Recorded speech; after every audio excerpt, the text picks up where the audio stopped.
Hello everyone, welcome in this new video. Today we're going to talk about Regional Qualifier Lille's result and what it means for Viktor if you're going into Atlanta. So let's jump right in. So first, the top 8 of the tournament was 3 Irelias, an Annie, 2 Yees, Azir, and Draven, and Azir ended up taking the entire event.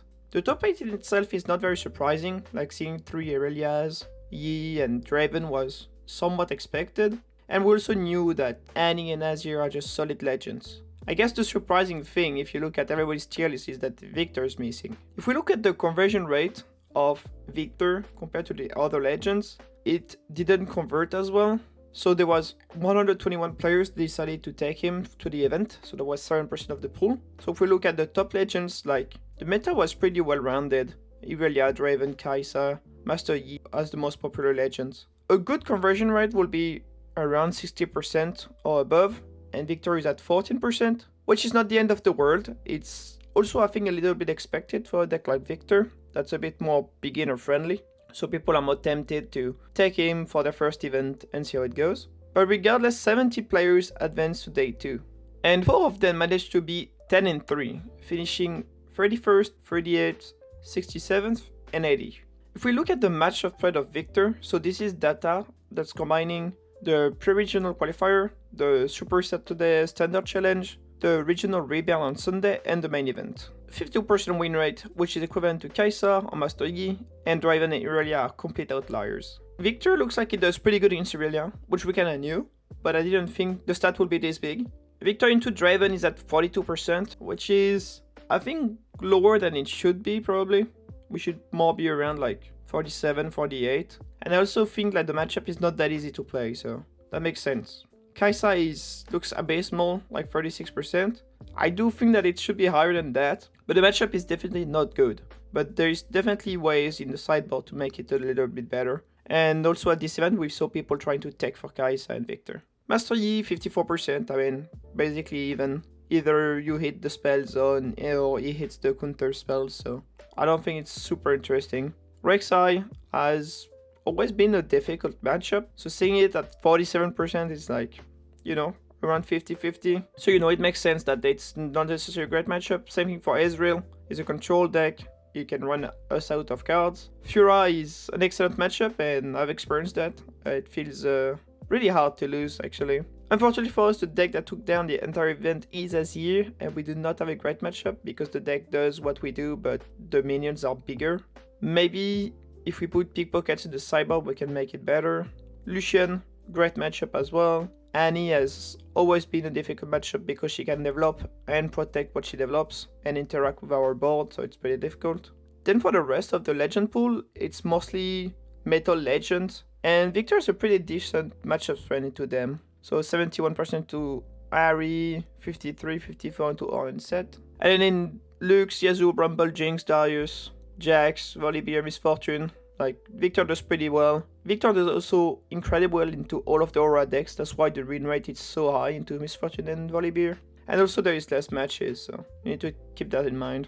I think the funniest thing is the 36% into Leona. I cannot explain this, but I guess this is how it goes. So let's have a look at the best performing Viktor list. So the player that ended up getting the best of Viktor is Agazapado, with this very interesting list actually of a mid-range Viktor and a Vanguard Armory combo Viktor. This deck reminds me of Baited Hook Fiora in the sense that if you don't find the combo, you still play the game. But if you do hit the combo, then you have the nuts, and you can probably like win super quickly.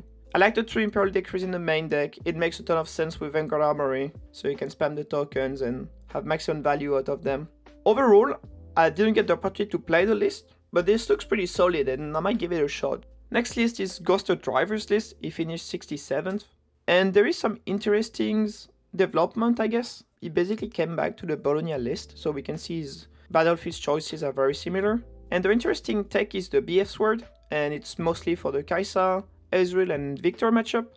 Because making a token for might is really important. It doesn't die to Wedges of Pain, doesn't die to Extec Red, doesn't die to the Falling Star. 4 might is a very important threshold to hit. He also has 3 pickpockets in the main deck, which should be pretty good against Azir, and there is some decks like Draven that run Treasure Hoard, Kai'Sa has the Plundering Poros, so you can find some value from those. The thing that I like less about the list is that there's a bit too many one-off and in a deck that doesn't draw much, I'm not a big fan. I like a consistent deck where you know the pool of cards you're gonna see every game. And then the last list I could find is a PNKS list. He finished 80th, and it's very close to my list actually. He has a Punning Pro instead of Card Sharp.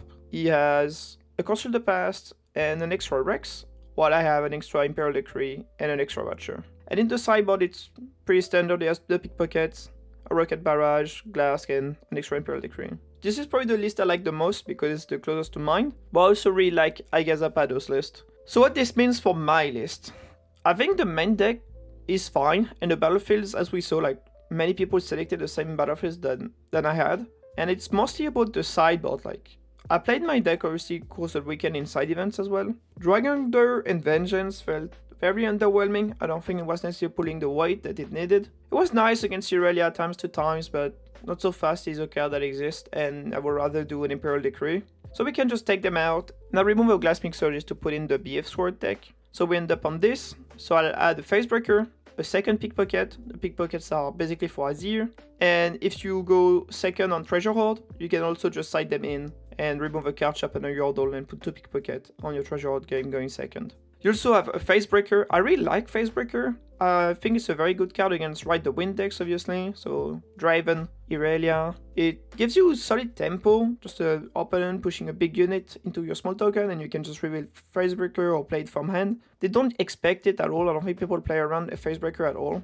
And it's a big tempo swing, and be able to get that extra hold point is very crucial. And I think more importantly, you're denying the opponent the point.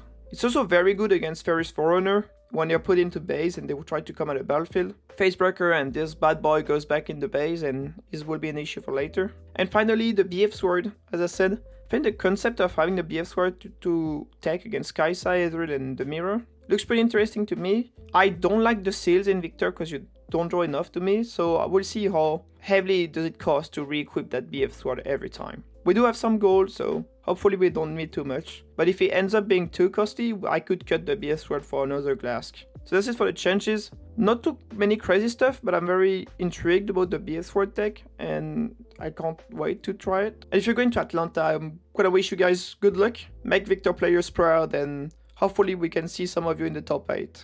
Alright, that's it for the video. I wish you guys a good day, and I'll see you in the next one. Bye bye.